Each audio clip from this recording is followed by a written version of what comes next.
It's the last push for parties to do any form of campaigning as the local government elections draw nearer. We have seen a surge, in fact, in shutdown campaigns in different communities due to poor service delivery. The issues raised by residents include the growing number of potholes, the lack of electricity, unavailability of drinking water, refuse that is not collected, sometimes for months, and allegations that jobs in local government are given to people aligned to political parties. So if residents are raising all of these issues on the streets instead of speaking to their local government representatives, what is going wrong? We've got our reporters on the ground for us, Lindsay Dentlinger and Monique Mortlock, who are speaking to people in Cape Town and Kimberley, and Aviwe Mtila is in the Eastern Cape for us. Thank you, ladies and gentlemen. Let's start with you, Lindsay. What have you been hearing from the residents there in Cape Town?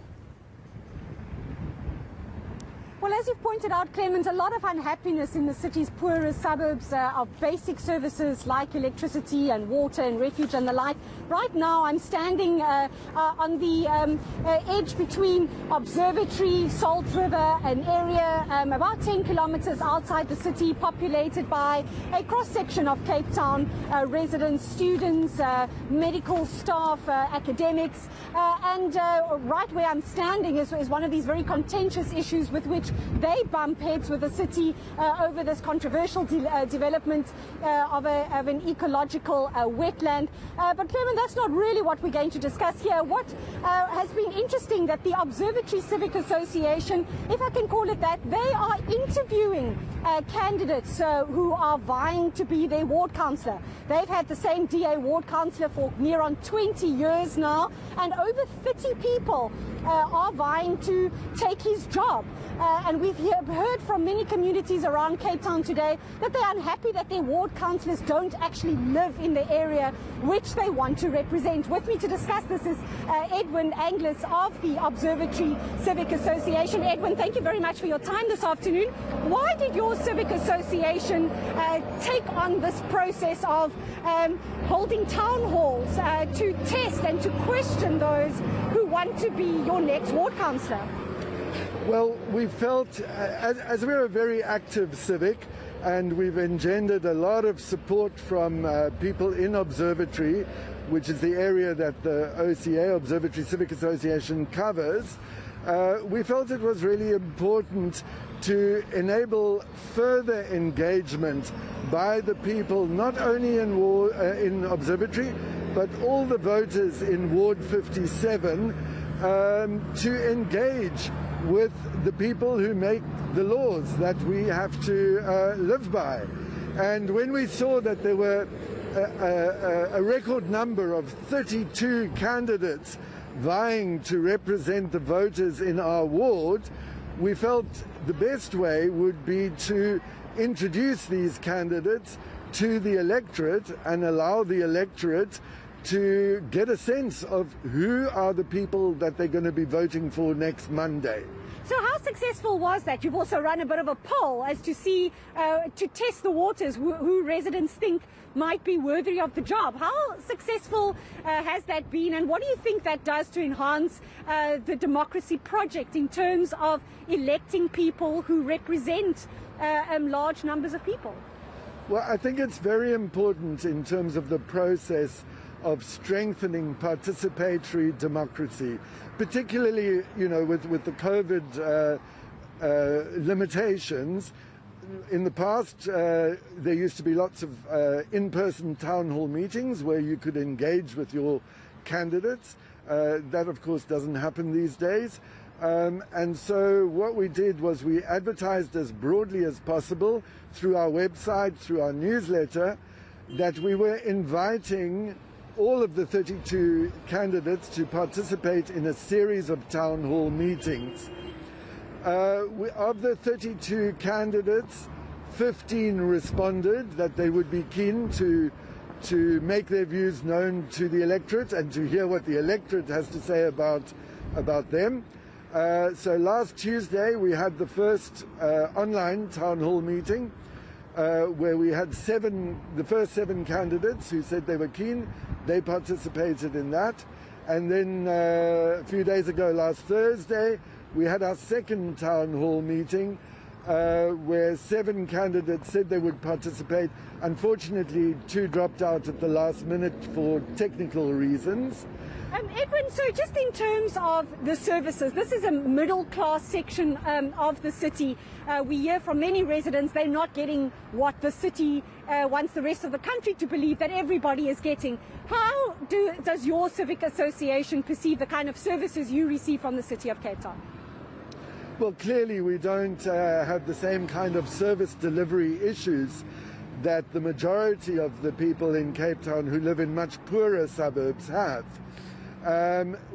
There's also probably a better service delivery in our ward because people are generally more enabled to tackle these kinds of issues and make their voices heard.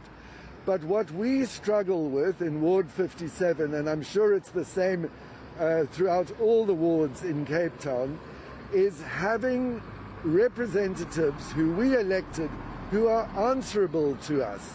And that is the big issue, is that we feel that once somebody is elected as our ward councillor, they don't give a damn about what we think, and they certainly don't answer to what we consider to be the important needs of our community and our community's interests that they should be furthering in the hallowed chambers of the Cape Town City Council. And I think there's a very good reason why that doesn't happen, apart from the fact, of course, that a lot of the ward councillors aren't actually interested in what their voters have to say, but it's the problem of the party political structure. Because even if you have a ward candidate who really believes in making his electorate's or her electorate's voices heard, if those voices go against the party line, then there really is nothing that they can do about it. And if they really want to contest the party line, and the River Club development is a classic case where the DA decided under all costs this development has to go ahead. Now, if the DA councillor for this ward or any other ward objects to what is DA policy, that councillor risks being expelled. And this is the problem with the party system that we have. Thank you very much, Edwin. I'm going to have to give my other colleagues around the country a chance, but just to sum it up there quickly, Clement, lack of accountability is what Edwin Englis here of the Observatory Civic Association pointing out, and the way the party system works in terms of ward councillors not really standing up and taking forward the concerns raised by residents into the bigger structures because they are towing their party line. Yeah, Lindsay, thank you. Interesting to hear about just active citizenry there as well. Let's head over to the Northern Cape now, where our reporter, Monique Mortlock, has been on the ground. Monique, which service delivery issues have you picked up in the area where you are in the Northern Cape? A little earlier, we were in an area called Rodepan.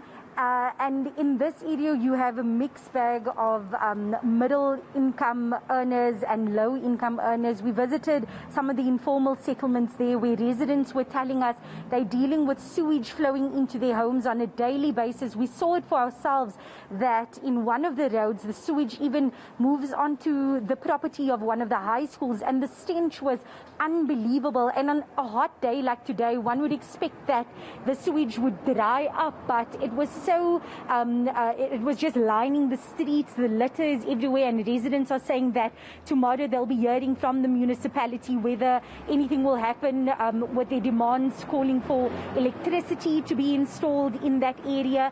But right here where I am, outside the Amakpa warehouse of the ANC, it's the ANC's base of operations. I asked the ANC's Provincial Secretary, Deshi Nkanka, what is the plan for the ANC to win back the confidence of the voters here in the Solplaatje municipality, because over the years we've seen violent protests erupting, protests over service delivery issues, where there's a lack of electricity, water, roads being littered with dirt, sewage overflowing in the areas. And what Mr. Nkanka said is that they know they have a long way to go in rebuilding that confidence, but they are confident that the ward candidates they've put up for these municipal elections are the best of the best.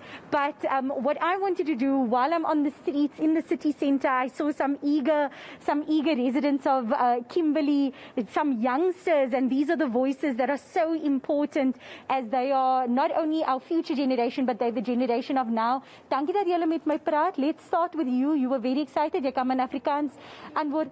Gaan jy stem in hierdie verkiesing? Ja, ek gaan stem. Hoekom? Ek wil regtig graag hê die mense moet 'n verandering bring onder ons jeug, né? Soos jy kan sien, die werkloosheid onder ons jeug is baie. En although ons skool toe gaan om te gaan leer by die universities en degrees kry, partykeer apply die mense, maar daar soek sommige companies nog steeds experience.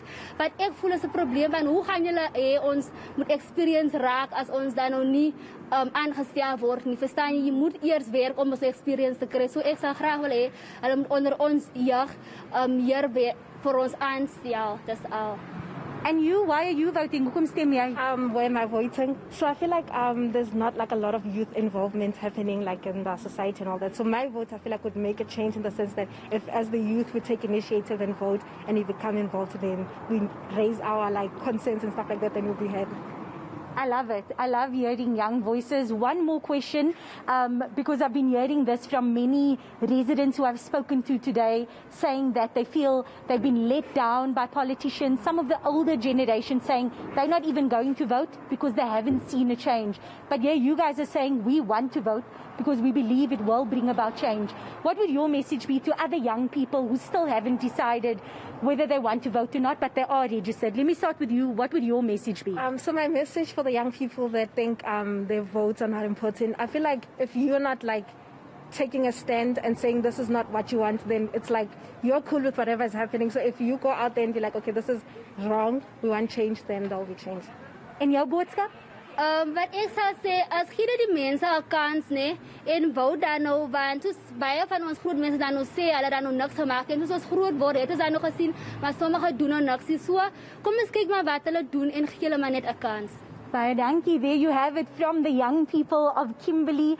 I'm very excited that they were so eager to speak to us. We didn't have to force them. In fact, as soon as they saw our camera, they asked, why are you guys here? And we said, we're here for the elections. Do you want to speak? They said, yes, because we want to make our voices heard. And this is something that we've heard from the IEC also.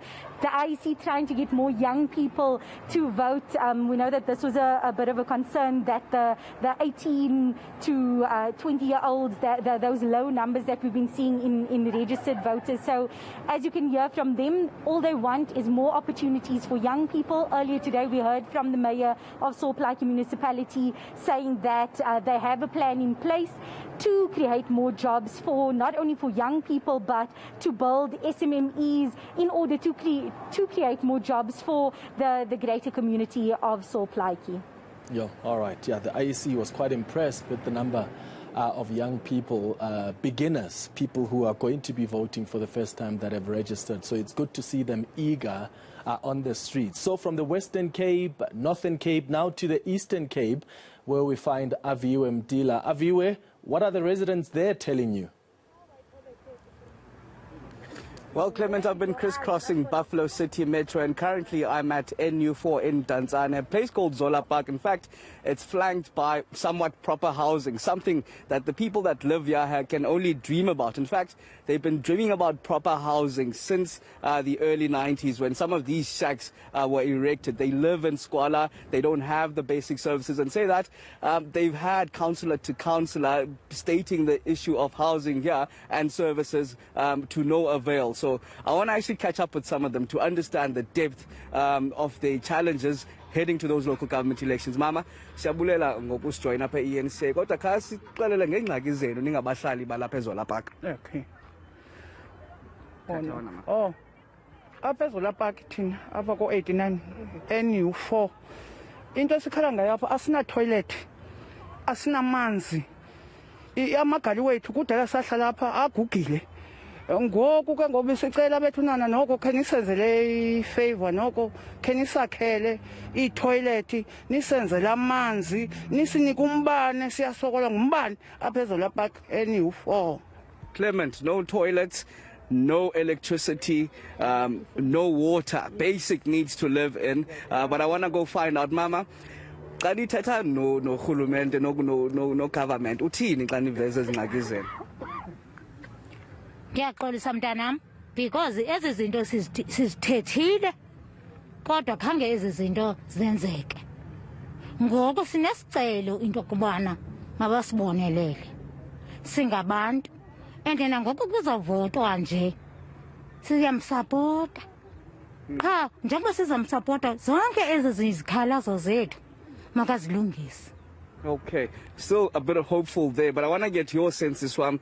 Going into these local government elections, do you have faith in any of the parties or candidates that you'll be voting for, that they will make change here in Zola Park? Siyavota apha bafike abakhansi befuna uvotelo bathi bazosenzela zonke basifakele itoilet basifakele imibane uvota kwethu sasiphinde sibabona asifumani nomsebenzi. Mama, lixesha lingakanani uhlala apha wena apha eZola Park? Ukhasicela ngendlela ophila ngayo. Mina ndiphila andinabazali ndimndodwa nomntana oxhuzulayo funeka ndibe nendlu andibinandlu. Okay, issue of housing. Yeah, I just want to close off quickly with Mama here, just to find out what your sentiments ungumhlali walapha mama nendlela ophila ngayo. Enkosi bhuti, ndifuna uqala ekuqaleni ke ngoba ndazi ngalo ndifike ngalo kunjani apha ndifika apha ingala amagali ndabeka igali lam savota sivotela ukhansila osanda uphuma kuthiwa nguyena ndifike kuphethe uyenani ufika kwam apha ukhansila uyenani khanga senzele into ukhansila instead of senzele into uthi yokhalaza kuye athembise ngathi uza kuza angabonakali iminyaka oko ephethe 13 years ephethe khangenze into sidinga itoilets sidinga amanzi kuliphara ngenxa yentsoko lasibasoli abantwana bethu ngobuphara because bathatha intweni because nonina baba baphangile. Okwesithathu Okay, ma'am. No, you've raised valid points there. Just to talk on some of those issues. She says she lived here for at least 13 years. One councillor that's going out now has done nothing. Clement, they live in squalor. They don't have water. They don't have electricity. They don't have toilets. And it's been a situation since the inception of Zola Park, which you do understand has been around since the early 90s. They say that they come here, the councillor candidates, seeking their votes. They make different promises and they never to be seen after the election. So a bit losing hope in terms of changing the situation of Zola Park in NU4 in Tanzania. All right, Aviu Mtila, thank you. Live to us from Mtamtsane in the Eastern Cape, Monique Mortlock in Kimberley in the Northern Cape, and Lindsay Dentlinger in Observatory in the Western Cape. Thank you for giving us an idea on how citizens, how communities are feeling about service delivery failures as we count down to Election Day. That's on Monday next week. The clock is ticking.